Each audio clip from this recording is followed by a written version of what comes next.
Hello everyone.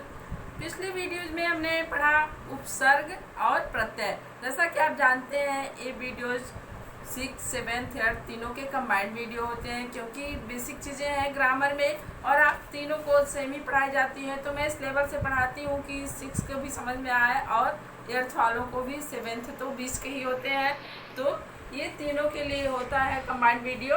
और इसलिए आप तीनों क्लास के बच्चों को बहुत ध्यान से इसको सुनना है, क्योंकि यही ग्रामर आपका आगे तक चलता है।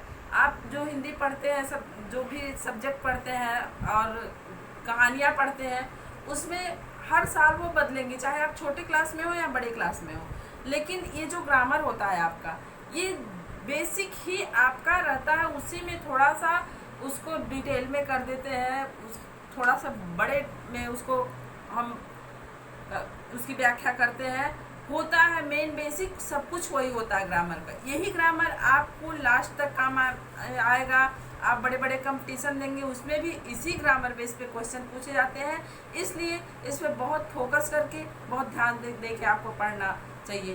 पिछले वीडियोज में हमने आपको उपसर्ग और प्रत्यय दोनों बातें बताई थी। उपसर्ग क्या होते हैं?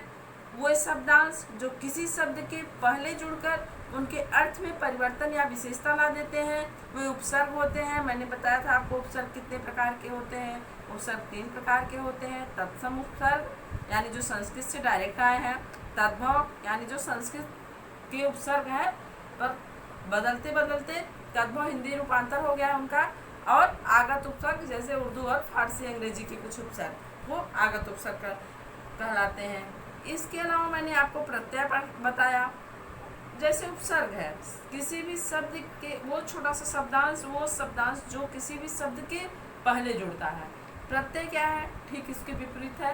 प्रत्यय जो होता है वो किसी भी शब्द के बाद में जोड़कर उसके अर्थ में परिवर्तन लाता है, या अर्थ ही बदल देता है, या विशेषता लाता है, तो वो प्रत्यय होता है। प्रत्यय भी 2 प्रकार के मुख्य रूप से मैंने आपको बताए थे, कृत प्रत्यय, तद्धित प्रत्यय। कृत प्रत्यय 5 भागों में विभाजित किया गया है और तद्धित प्रत्यय को 9 भागों में विभाजित किया गया है। कृत प्रत्यय मूल रूप से धातु शब्दों से बनते हैं, जबकि तद्धित प्रत्यय संज्ञा, सर्वनाम और विशेषण शब्दों से बनते हैं। तो ये दोनों लेसन मैंने आपको बताया था। मैंने उसका थोड़ा सा शार्ट में रिवीजन भी करा दिया, और आप उसको अगर ध्यान देंगे तो उतने में ही आपको पूरी बात समझ में आएगी। अब नेक्स्ट लेसन आपका क्या है?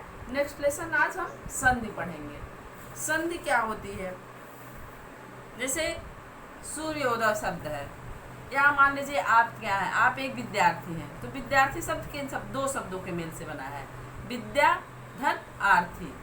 विद्या मतलब होता है विद्या, जो आप विद्या अध्ययन करते हैं जानते ही हैं, और आर्थी मतलब चाहने वाला।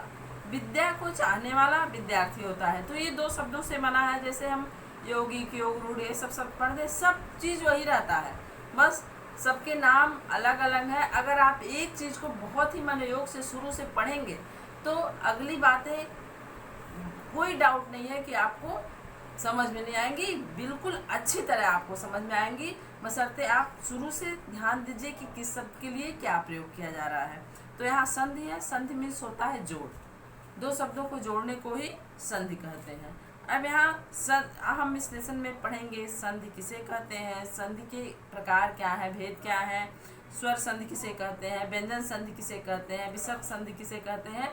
इन सब के बारे में हम इस वीडियो में बताएंगे, और बहुत ही ध्यान से सुनिएगा, क्योंकि यही सब आपके फ्यूचर में काम आने वाले हैं। जितना भी ग्रामर पोर्शन है फ्यूचर में यही आपके काम में आता है। तो सूर्योदय मैंने आपको बताया। सूर्योदय तथा विद्यार्थी 2 शब्द हैं, दोनों 2 शब्दों के मेल से बने हैं। सूर्य धन उदय यानी सूर्य का उदय, और विद्यार्थी यानी विद्या को चाहने वाला, विद्या को प्राप्त करने वाला विद्यार्थी। संक्षिप्त रूप से दोनों को, ये दोनों अलग अलग शब्द हैं, संक्षिप्त करने के लिए दोनों के लिए संधि का प्रयोग किया गया है। संधि शब्द का अर्थ होता है जोड़ या मेल, मैंने अभी आपको बताया। अब इसका अगर हमको डिफिनीशन लिखने को कहा जाए तो हम क्या लिखेंगे? 2 वर्णों के मेल से होने वाले विकार या परिवर्तन को संधि कहते हैं। संधि कितने प्रकार की होती है? अभी मैंने आपको बताया कि क्या क्या पढ़ेंगे, उसमें मैंने आपको बताया ये संधि, ये संधि, ये संधि, तो मैंने आप 3 संधियों का नाम लिया। तो संधियां 3 प्रकार की होती हैं, स्वर संधि, व्यंजन संधि, विसर्ग संधि। स्वर संधि क्या होती है? जैसा इसका नाम ही है स्वर संधि, तो 2 स्वरों के मेल से जो विकार उत्पन्न होता है उसे स्वर संधि कहते हैं। 2 स्वरों के मेल, स्वर आप जानते हैं क्या होता है? स्वर मैंने आपको पढ़ाया है, आ आ ई उ ए ऐ ओ औ। जैसे आप वॉवेल्स पढ़ते हैं, कॉन्सोनेंट पढ़ते हैं इंग्लिश में, वैसे वॉवेल्स की जगह यहाँ पे हम स्वर का प्रयोग करते हैं और हमारे स्वर 11 होते हैं। तो आपको मैंने 2 उदाहरण दिए, सूर्योदय, विद्यार्थी। आप कोई भी उदाहरण ले सकते हैं, पुस्तकालय ले सकते हैं, विद्यालय ले सकते हैं, ये सारे शब्द 2-2 शब्दों से बने हैं। तो इनमें भी संधि हुई। जैसे पुस्तक, आलय मीन्स होता है घर, पुस्तक मीन्स होता है किताब। पुस्तक के लिए जो घर है, पुस्तक के लिए जो घर है उसे पुस्तकालय कहते हैं। तो यहाँ भी 2 शब्द हैं, 2 शब्दों के मेल से एक नया शब्द जब उत्पन्न होता है तो उसे ही संधि कहते हैं। स्वर संधि कुल 5 प्रकार के होते हैं, जिसमें पहला है दीर्घ संधि। दीर्घ संधि में आप देखेंगे हार्श या दीर्घ, जैसे आ है, ई है, उ है, इसमें अ जो होता है हार्श होता है, उ जो होता है दीर्घ होता है। फिर ई में भी हार्श और दीर्घ दोनों होते हैं, उ में भी हार्श और दीर्घ दोनों होते हैं। तो ये दोनों हार्श मिले, हार्श दीर्घ से मिले, या दीर्घ दीर्घ से मिले, या सिर्फ हार्श मिले, कोई भी ये तीनों जो होते हैं, हार्श या दीर्घ, दीर्घ या हार्श, या दोनों हार्श या दोनों दीर्घ, इनका जब मेल आपस में होता है तो ये दीर्घ ही बनते हैं। ये दोनों हर्ष अगर है तो भी दीर्घ ही शब्द बनेगा, तो इसी को दीर्घ संधि कहते हैं। जैसे अ ई उ आ से परे क्रमशः हर्ष दीर्घ अ ई उ आ आए, दोनों ही हर्ष हैं, देखिए बोला जा रहा है, तो दोनों मिलकर क्या बन जाएंगे? दीर्घ बन जाएंगे। जैसे मैंने कहा यहाँ पुस्तक धनालय, पुस्तक में जो क के बाद अ है ये हर्ष है, उसके बाद दीर्घ लगा है, पुस्तकालय, तो यहाँ दीर्घ का प्रयोग होगा, आलय का प्रयोग होगा, पुस्तकालय, क पे बड़ा आ जाएगा, आ की मात्रा आ जाएगी, पुस्तकालय अलग अलग करने पे हुआ, और दीर्घ कैसे होगा? पुस्तकालय। और जैसे सूर्य उदय, ये तो दूसरी संधि हो गई। विद्या धन आर्थी, यहाँ देखिए दोनों दीर्घ है, विद्या आ यहाँ भी है, उसके बाद आर्थी है, तो विद्यार्थी यहाँ भी दीर्घ ही हो जाएगा। तो ये आपका पहला है दीर्घ संधि। स्वर संधि की पहली संधि दीर्घ संधि है। दूसरी है आपकी गुण संधि। गुण संधि में क्या होता है? अ आ स्वरों के बाद यदि हर्ष या दीर्घ ई उ या री स्वर आए तो दोनों के स्थान पर क्रमशः ए ओ तथा अर हो जाता है। समझ में नहीं आ रहा है? ई उ या री, ये 3 शब्द आए, 3 वर्ड है, और ई उ या री, ये है 3 वर्ड। अपने दिमाग में बैठाइए या कॉपी में नोट करते जाइए। ई उ या री है क्रमशः। अब इन तीनों के स्थान पर इनको भी क्रमशः ही रखिएगा, ए ओ तथा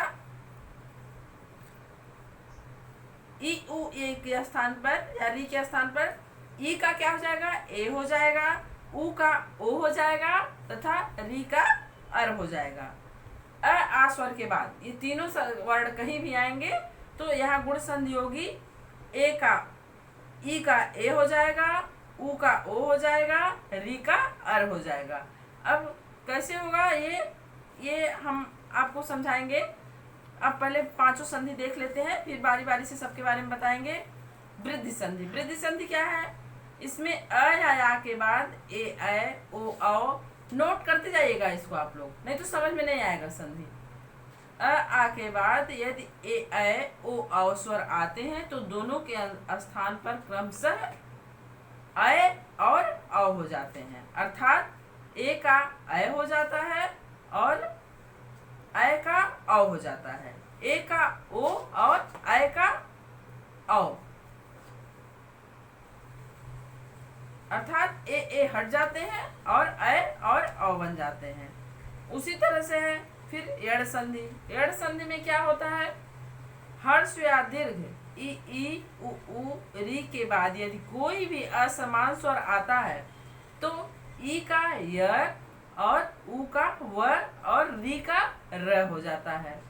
फिर पांचवी संधि है स्वर संधि की अयादि संधि। इसमें ए ऐ ओ औ के बाद यदि कोई भिन्न स्वर आए, अर्थात ए ऐ है ओ औ है, दोनों चारों में से कोई भी शब्द है, इनके बाद अगर कोई भी भिन्न स्वर यानी सेम ये स्वर ना हो कि कोई भी भिन्न स्वर होते हैं, कोई भी स्वर हो, वो ए हो सकता, उ हो सकता, ई हो सकता है, तो ए का ऐ हो जाएगा और ऐ का आय हो जाएगा, ओ का औ हो जाएगा और औ का आव हो जाएगा। समझ में आ रहा है? ए का ऐ का आय और ओ का औ और औ का आव, ये आपके पांचों स्वर संधि हो गए हैं। अब हम उदाहरण के द्वारा आपको समझाएंगे। दीर्घ संधि, जैसे दीर्घ संधि मैंने आपको बताया कि हार्श या दीर्घ कुछ भी हो, दोनों का मिला के लास्ट में दीर्घ ही बनना है उसको।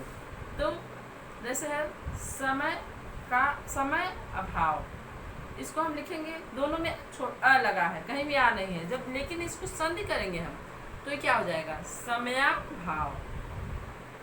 अब है अगर एक और उदाहरण देखिए, राम अवतार, तो क्या हो गया? रामावतार। दोनों ध्यान दीजिएगा, दोनों हर्ष हैं अ और अ, लेकिन जब संधि हो रही है तो दोनों का आ हो जा रहा है। यहाँ पे एक शब्द लुप्त हो जाता है, एक रह जाता है जो कि बड़ा हो जाता है, दीर्घ हो जाता है हर्ष की जगह पे। अब है परम धन अणु, इसको अगर हम लिखेंगे संधि करके तो लिखेंगे परमाणु। अधिक अंश, अधिक और अंश दो अलग अलग शब्द हैं, लेकिन इसको हम जब संधि करेंगे तो अधिकांश हो जाएगा। कृष्ण अवतार, इसका क्या हो जाएगा? कृष्णा अवतार। ये तो हो गया हर्ष और हर्षों का अ धन है बराबर आ। अब हमने आपको बताया था हर्ष और दीर्घ मिलेंगे तब भी दीर्घ होगा, तो उसका उदाहरण आप देखिए। इसको पहले लिखेंगे आप कॉपी में कैसे? अ धन आ बराबर आ, उसको आपने लिखा अ धन अ बराबर आ, यहाँ आप लिखेंगे अ धन आ बराबर आ। तो इसमें कैसे होगा? जैसे मान लीजिए धर्म है, धर्म धन आत्मा। अब यहाँ क्या है? एक हर्ष है, दूसरा दीर्घ है, दोनों शब्द जो अलग अलग है, एक हर्ष है धर्म, धर्म के बाद हर्ष है और उसके बाद आत्मा, आत्मा में दीर्घ है, तो क्या हो जाएगा? धर्मात्मा। पुस्तक धन आलय, ये मैंने आपको बताया था, पुस्तक में हर्ष है, क के बाद अ आता है और आलय क्या हो गया? वहाँ दीर्घ हो गया, तो यहाँ भी अ धन आ बराबर आ, पुस्तकालय। इसी प्रकार शिवालय, शिव धन आलय, परम धनात्मा परमात्मा, सत्य धन आनंद सत्यानंद, ये हर्ष दीर्घ प्लस दीर्घ यानी दीर्घ हो गया। फिर आप नेक्स्ट देखिए, मैंने बताया था दीर्घ के बाद तो हर्ष आए तो उसका भी दीर्घ होता है। अभी आपने दो लिखा अ धन आ, फिर आपने लिखा अ धन आ बराबर आ, फिर अब आप लिखेंगे आ धन अ बराबर आ। अब पहले दीर्घ फिर हर्ष, उसके बाद भी दीर्घ ही बनेगा। तो इसमें है परीक्षा धन अर्थी, परीक्षा शब्द है, इसमें आ है फिर अर्थी है, तो इसमें छोटा अ है, हर्ष है, तो यहाँ भी परीक्षार्थी हो जाएगा। विरह दीक्षा धन अंत, देखिए दीक्षा में छा के ऊपर आ की मात्रा है, फिर अंत हर्ष आ गया, लेकिन लिखेंगे दीक्षांत। फिर रेखा धन अंकित, रेखांकित। विद्या धन अभ्यास, विद्याभ्यास, तो यहाँ हर्ष प्लस दीर्घ बराबर दीर्घ, ये भी हो गया आ धन अ बराबर आ। अब आपका कौन सा बचा? मैंने कहा था दीर्घ और दीर्घ, दीर्घ प्लस दीर्घ जब मिलेंगे तब भी दीर्घ ही बनेगा, तो यहाँ आपको आ प्लस आ बराबर आ करना है। दिवा धन आकर बराबर दिवाकर, दया धन आनंद बराबर दयानंद, कारा धन आवास बराबर कारावास, वार्ता धन आलाप, यहाँ ध्यान दीजिएगा दोनों में दीर्घ आ रहा है, वार्तालाप। तो ये आपकी दीर्घ संधि हो गई। मैंने आपको पहले पांचों शॉर्ट में बता दिया, उसका डिफिनेशन बता दिया। अब मैंने पहले का आपके दीर्घ संधि का पूरी व्याख्या कर दी। इसी तरह से जिस तरह से अ और आ का मैंने बताया, सेम उसी तरह से ई और ई का बनेगा, फिर सेम उसी तरह से उ और उ का बनेगा। जैसे इसमें भी 4 है, उसमें भी 4 ही होंगे। मैं 2-4 एग्जाम्पल दे देती हूँ। जैसे कवि धन इंद्र, दोनों हर्ष हैं, कवींद्र। फिर कपि धन ईश, अर्थात हर्ष प्लस दीर्घ, तो यहाँ भी कपीस, फिर दीर्घ हो जाएगा। फिर योगी धनेन्द्र, दीर्घ प्लस हर्ष, तो यहाँ भी योगींद्र हो जाएगा। अवनी धन इंद्र, अवनिंद्र। फिर बड़ी प्लस बड़ी बराबर ई, नदी धनीश बराबर नदीश, सती धनीश सतीश, जानकी धनीश बराबर जानकीश, योगी धनीश बराबर योगीश, तो ई का हो गया। उसी तरह सेम प्रक्रिया उ में भी होगी। लघु धनुत्तम बराबर लघुत्तम, गुरु धनुपदेश बराबर गुरुपदेश, भानु धनुदय बराबर भानुदय, ये हो गया उ प्लस उ बराबर दीर्घ। फिर ऊ धन ऊ बराबर बड़ा ऊ। अब यहाँ हो गया अम्ब धन ऊर्जा बराबर अम्बूर्जा, लघु धन ऊर्मि बराबर लघूर्मि, बधु धन उत्सव बराबर, ये क्या हो गया, ये दीर्घ और हर्ष का मेल हो गया। बड़ा ऊ धन ऊ बराबर बड़ा ऊ, बधु धन उत्सव बराबर बधुत्सव, भू धन उद्धार भूधार, भू धन उत्सर्ग भूत्सर्ग। इसी प्रकार हो जाएगा बड़ा ऊ धन बड़ा ऊ बराबर बड़ा ऊ, तो भू धन ऊर्ध्वा बराबर भूर्ध्वा, भू धन ऊर्जा बराबर भूर्जा, बधु धन ऊर्मि बराबर बधूर्मि। ये आपका दीर्घ संधि का इतनी व्याख्या थी। अच्छा, अब हमको पूरी उम्मीद है कि आपको अच्छी तरह से दीर्घ संधि की सारी प्रक्रिया समझ में आ गई होगी। अ आ ई उ ये तीनों वर्णों से बनने वाले शब्द आपको समझ में आ गए होंगे। अब आपको कहीं भी दीर्घ संधि करने में कोई दिक्कत नहीं आनी चाहिए। फिर आपका है गुण संधि। गुण संधि में क्या होता है, मैंने आपको बताया कि अ धन ई बराबर ए हो जाता है। अ के बाद ई आए तो क्या हो जाता है, ए हो जाता है। तो देव धन इंद्र बराबर देवेंद्र, राज धनेन्द्र बराबर राजेंद्र, वीर धनेन्द्र वीरेंद्र, स्वर धनिच्छा स्वेच्छा, सुर धनेन्द्र सुरेंद्र, सत्य धनेन्द्र सत्येंद्र। सारा दिख रहा है ना। ए धन ई बराबर अ धन ई बराबर ए। दूसरा है उदाहरण गुण संधि का, अ धन ई बराबर ए, अ के बाद बड़ी ई आए तब भी ए ही बनेगा। अर्थात सोम अभी तक जितनी ई थी, देव धन इंद्र, राज धन इंद्र, शुभ धन इच्छा, गज धन इंद्र, तो ये क्या था, अ के बाद छोटी ई आई थी। उसी तरह अगर अ के बाद बड़ी ई आए तब भी ए ही बनेगा।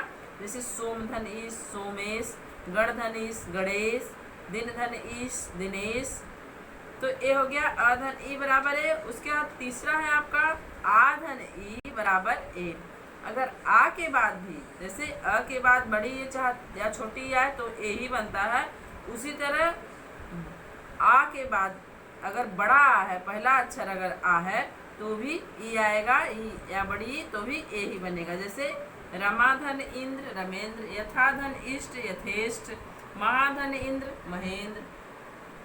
अब इसी प्रकार से बड़ा आ यानी आ के बाद बड़ी ई आए तब भी ए ही बनेगा। जैसे राजा धनीश राजेश, महाधनीश्वर महेश्वर, राका धनीश राकेश।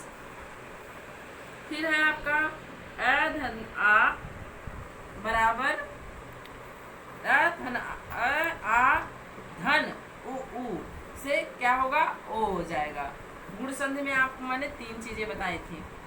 अ से बनने वाले, फिर उ से ई से बनने वाले, फिर उ से बनने, शुरू के शब्द वही रहेंगे अ और आ।